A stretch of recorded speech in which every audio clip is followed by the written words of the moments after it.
Hello and welcome to SKB shots. DC రాబోతున్నారు చిన్నస్వామికి ఆర్సీబీతో ఆడడానికి. RCB have enjoyed 100% అని చిన్నస్వామిలో ఒకటే మ్యాచ్ ఓడిపోయారు, అది వర్షపడలో ఓడిపోయారు. వాంఖడిలో కూడా మ్యాచ్ గెలిచి వచ్చారు. అద్భుతమైన ఫామ్లో ఉన్నారు. లాస్ట్ మ్యాచ్ అయితే చాలా బాగా రిలీజ్ మీద బౌలింగ్ చాలా బాగుంటుంది, బ్యాటింగ్ అదిరిపోయింది అండ్ వాళ్ళు ఆపడం కష్టంగా కూడా కనిపిస్తుంది. డీసీ ఉంది అదే అండ్ ఫస్ట్ 2 గెలిచారు, థర్డ్ది గెలవాల్సింది, అది ఓడిపోయారు. జీటీ మీద, తర్వాత సిఎస్కే మీద కొంచెం గట్టిగానే ఓడిపోయారు. సో ఇటువంటి పరిస్థితుల్లో డీసీ పుంజుకోగలదా? ఈ మ్యాచ్ని డిసైడ్ చేసేది ఆ మిడిల్ ఓవర్స్, ఆ 7th నుంచి 16th ఓవర్ దాకా ఫేజే డిసైడ్ చేస్తుంది అనిపిస్తుంది. ఎందుకో దాని గురించి మాట్లాడుకుందాం. Let's get started.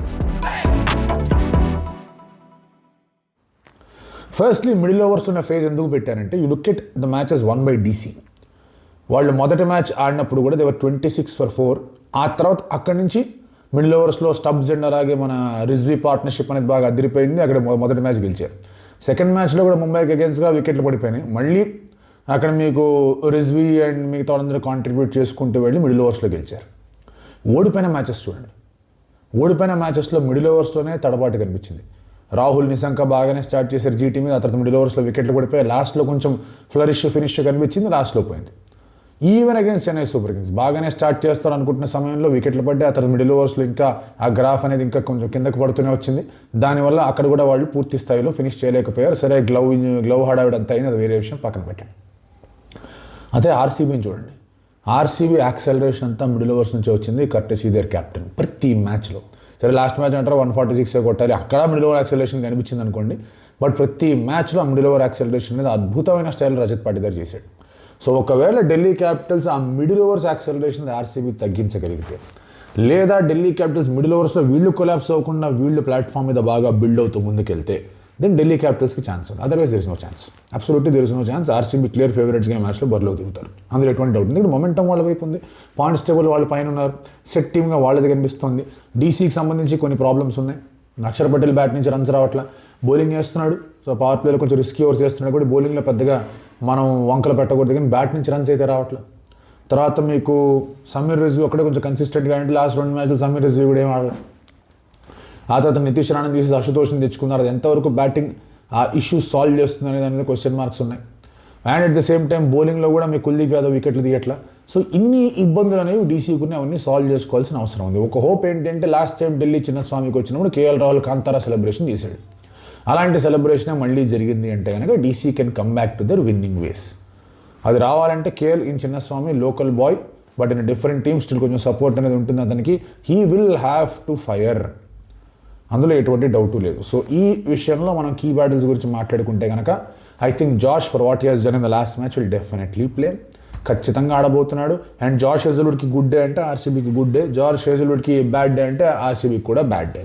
సో ఈ రీతిలో జాష్ హేజల్వుడ్కి బ్యాడ్ డే ఉండాలి అంటే అతను ఓపెనింగ్ స్పెల్లో బాగా పరుగులకి వెళ్ళాలి. అతను ఓపెనింగ్ స్పెల్లో బాగా పరుగులు వెళ్ళాలంటే కేఎల్ రాహుల్ బాగా ఆడాలి. So Hazlewood versus KL Rahul is the first battle. నా సెకండ్ అనేది ఇంకొంచెం ఇంట్రెస్టింగ్ బ్యాటిల్ లాగా కనిపిస్తుంది, ఎందుకంటే Akshar Patel will like to bowl in the power play. ఇద్దరు రైట్ హ్యాండర్స్ ఉన్నారు అక్కడ, సాల్ట్ ఉన్నాడు అండ్ అలాగే విరాట్ ఉన్నాడు. సో ఇద్దరు రైట్ హ్యాండర్స్ ఉన్నారు కాబట్టి డెఫినెట్లీ పవర్ ప్లేలో అక్షర్ పటేల్ బౌలింగ్ చేయబోతున్నాడు. కోహ్లీ ఈజ్ ఇన్ వేరే లెవెల్ ఫామ్. చెప్పలేము, సాల్ట్ కూడా కొంచెం ఊపందుకోవచ్చు, 2-3 మ్యాచ్లు కొట్టాడు కాబట్టి. సో కోహ్లీ వర్సెస్ అక్షర్ పటేల్ అనేది ఇంకొక మంచి బ్యాటిల్లా కనిపిస్తుంది. నా థర్డ్ బ్యాటిల్ అనేది రజత్ పాటిదార్కి బాగా ఫేవర్లో ఉన్న battle, because he is banging everybody. Left right centre top bottom కొడుతున్నాడు అందరినీ. కుల్దీప్ యాదవ్ వికెట్స్ కాలం అనేది ఆశించిన స్థాయిలో లేదు. సో ఈ పరిస్థితుల్లో కుల్దీప్ యాదవ్ వర్సెస్ రజత్ పాటిదార్ బ్యాటిల్లో ఒకవేళ కనుక కుల్దీప్ది పై చేయి వచ్చిందా, దెన్ అక్షర్ పటేల్ అండ్ ఈ టీమ్కి వేరే లెవెల్ ఆక్సిజన్ అందుతుంది. సో అందుకే ఆ బ్యాటిల్ అనేది కుల్దీప్ యాదవ్ వర్సెస్ రజత్ పాటిదార్గా ఇంకొక బ్యాటిల్ పెట్టాం.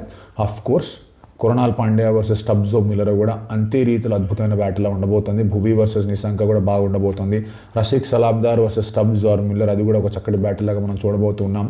సుయష్ మిడిల్ ఓవర్స్లో ఎట్లా వేస్తాడని కూడా, రిజ్వీ బాగా ఆడతాడు spin. So Suyash versus Rizvi అనే బ్యాటిల్ అనేది ఎలా ఉంటుందని చాలా ఇంట్రెస్టింగ్ ఉంటే రకరకాల బ్యాటిల్స్ ఉన్నాయి, కానీ మనం 3 బ్యాటిల్స్ గురించి మాట్లాడుకున్నాం. టీమ్స్ గురించి మాట్లాడుకుంటే Delhi Capitals last time they made 2 changes. ఒకటి ఆకిబ్ నబీదార్ వచ్చాడు విప్రజ్ నిగమ్ ప్లేస్లో. నా అగైన్ మీకు పైన సమీర్ రిజ్వీ ఆడాడు, కానీ నితీష్ రాణా ప్లేస్లో అశుతోష్ వచ్చాడు. So will they go with the same team? Probably they might think, ఎందుకంటే ఇది మధ్యాహ్నం పూట మ్యాచ్. సో కొంచెం స్లోవర్ వన్స్, కొంచెం కట్టర్స్ వేయగలిగే బౌలర్స్ ఉంటే బాగుంటుంది. So I don't think Vipraj Nigam might come in to the squad. ఒకవేళ వచ్చాడు అంటే కనుక ఆకిబ్ నబీదార్ ప్లేస్లోనే రావాలి. అండ్ లెగ్ స్పిన్ వేయగలడా అనేది కూడా చూడాలి, ఎందుకంటే Patidar is a good player of spin. Padikkal left hander ఉన్నాడు, కృణాల్ లెఫ్ట్ హ్యాండర్ ఉన్నాడు, but there is David. So అక్కడ మళ్ళీ సాల్ట్ అండ్ కోహ్లీ కూడా ఉన్నారు కాబట్టి ఆ రిస్క్ ఏమైనా తీసుకుంటారు. So I definitely feel Vipraj should come in అని చెప్పేసి. ఆల్దో అతని బౌలింగ్ నుంచి కూడా పెద్దగా వికెట్లు రాలేదు, దట్స్ ఎందుకంటే అతను ద్వితీయ వేగం నుంచి ముందు పోతూ ఉన్నాడు కాబట్టి. సో మరి చేస్తారా చేయరా అనేది కూడా ఒక కాల్. ఆర్సీబీ ఎందుకు చేంజ్ చేయాలి? కోహ్లీ చెప్పాడు వాజ్ అండర్ ద వెదర్ అన్నాడు, ఆ ఇంజరీ కూడా కొంచెం సివియర్ ఇంజరీ అన్నాడు, అందుకే ఇంపాక్ట్గా వచ్చాయని చెప్పాడు. సో ఒకవేళ నిజంగా ఆ ఇంజరీ సివియారిటీ ఉంది అంటే మళ్ళీ Kohli will continue as an impact player. లేదు అంటే కనుక దే విల్ రీప్లేస్, ఒకవేళ నిజంగానే అన్బేరబుల్గా ఉంది అంటే. అదర్వైజ్ అసలు చేంజ్ చేయాల్సిన పనే లేదు, ఇంకా చాలా సూపర్ సెట్ యూనిట్లా కనిపిస్తుంది ఆర్సీబీ. సో ఆర్సీబీ విషయానికి వచ్చేసరికి Salt, Kohli, Padikkal, Patidar, Jitesh, Krunal, David, Shepherd, Bhuvneshwar Kumar, ఆ తర్వాత మనడు Josh Hazlewood and Suyash Sharma, Rashid Salamdar. నేను ఫస్ట్లోనే చెప్పాను, ఫస్ట్లో దాదాపు ఎప్పుడైతే జాష్ హేజల్వుడ్ అవైలబిలిటీలో ఉన్నాడు అని, అప్పుడు ఇంకా 2 మ్యాచ్ రాళ్ళ జాష్, అప్పుడే చెప్పా that both of them can play provided RCB is batting first. RCB second batting చేస్తుందంటే ఆ ఛాన్స్ లేదు. ఇద్దరు ఫస్ట్ బ్యాటింగ్ చేస్తున్నాడు, కోహ్లీ ఉన్నాడు, కోహ్లీ ఫుల్లీ ఫిట్ ఉన్నాడు, లోపల ఆడుతున్నాడు అంటే కనుక మీరు షెపర్డ్ని అండ్ అలాగే డఫీని ఇద్దరిని ఇంపాక్ట్ సబ్స్లో పెట్టుకుని ఆడొచ్చు. 5 వికెట్లే పడ్డాయి అనుకోండి, అప్పుడు డఫీ రావచ్చు కదా, డఫీ హేజల్వుడ్ ఇద్దరు ఉంటారు బౌలింగ్ చేయడానికి. It's only possible when there batting first. అదే ఢిల్లీ విషయానికి మనం వచ్చేస్తే కానీ ఇందాక అన్నట్టుగానే కోహ్లీ అండ్ నిశంక, ఆ తర్వాత దెన్ యూ హ్యావ్ మరి నితీష్ రాణా మళ్ళీ తెస్తారా, ఎందుకంటే there is Krunal Pandya, there is Suyash, Nitish కొంచెం బాగా ఆడుతున్నా మళ్ళీ వెళ్తే బ్యాక్ హిమ్. ఇది మధ్యాహ్నం పూట గేమ్ కాబట్టి మరి ఏమన్నా షార్టర్ బౌండరీస్ కాబట్టి ఏమైనా అనుకుంటారా అనేది చూసుకోవాల్సిన ఒక అంశం. సమీర్ రిజ్వీ, ఆ తర్వాత మీకు Tristan Stubbs, David Miller, Akshar Patel, మరి అశుతోష్ ఆర్ రాణాలో ఒకళ్ళు అవుతారు. ఆ తర్వాత విప్రజర్, ఆకిబ్ నబీదార్లో ఒకళ్ళు అవుతారు. అండ్ దెన్ యూ హ్యావ్ మిగతా బ్యాటర్స్ అంతా ఉన్నారు. ఎంగిడి ఉన్నాడు అక్కడ, అద్భుతమైన bowler Lungisani Ngidi, Natarajan, Kuldeep Yadav and అలాగే ముఖేష్. ఇప్పుడు ఆర్సీబీకి నిజంగా బౌలింగ్ ఛాలెంజెస్ ఎవరి దగ్గర నుంచి వస్తాయి? Actually the biggest bowling challenge they will face is from Ngidi, డౌటే లేదు అందులో. ఆ తర్వాత they might face some stiff challenge from Mukesh and Natarajan, వాళ్ళిద్దరు మంచి ఫామ్లో ఉన్నారు. నిజంగా స్పిన్నర్స్ దగ్గర నుంచి పెద్ద ఛాలెంజ్ అనేది ఆర్సీబీ ఎక్స్పెక్ట్ చేయరు, అన్లెస్ పవర్ ప్లేలో సాల్టో కోహ్లీయో కొంచెం గిఫ్ట్ ఇస్తే తప్ప అక్షర్ పటేల్కి. సో ఇటువంటి పరిస్థితుల్లో హౌ ఢిల్లీ యూజెస్ లుంగిసాని ఎంగిడి అనేది కూడా చాలా కీలకమైన ఫ్యాక్టర్గా మారబోతుంది. మరి ఎంగిడి వచ్చి స్లోవర్ వన్స్ వేసి అగేన్స్ట్ పటిదార్ అండ్ ఇక్కడ మీకు టిమ్ డేవిడ్ మధ్యనే ఎంగిడిని అన్లిస్ట్ చేద్దాం, మిగతా బౌలర్స్ అందరినీ ముందు వేద్దాం అనే ప్లాన్లో డీసీ ఉంటుందా? లేదంటే కనుక లేదు మనకి ఎంగిడి స్టార్టింగ్లోనే వేయాలనే ప్లాన్లో ఉంటారా అనేది is a big question that they need to answer. So clear strategy కానీ, టాక్టిక్ కానీ, సెట్ టీమ్ కానీ, మొమెంటం కానీ, పాయింట్స్ టేబుల్లో పై చేయి కానీ, ఈ హోమ్ గ్రౌండ్ అడ్వాంటేజ్ మనం ఆర్సీబీ గురించి హోమ్ గ్రౌండ్ అడ్వాంటేజ్ మాట్లాడుతున్నాం. లాస్ట్ 19 ఏళ్ళగా మాట్లాడిన మాట ఇది, 18 ఏళ్ళగా. సో ఇవాళ 3-3 వాళ్ళు. సో హోమ్ గ్రౌండ్ అడ్వాంటేజ్ కూడా వాళ్ళ దగ్గరే ఉంది.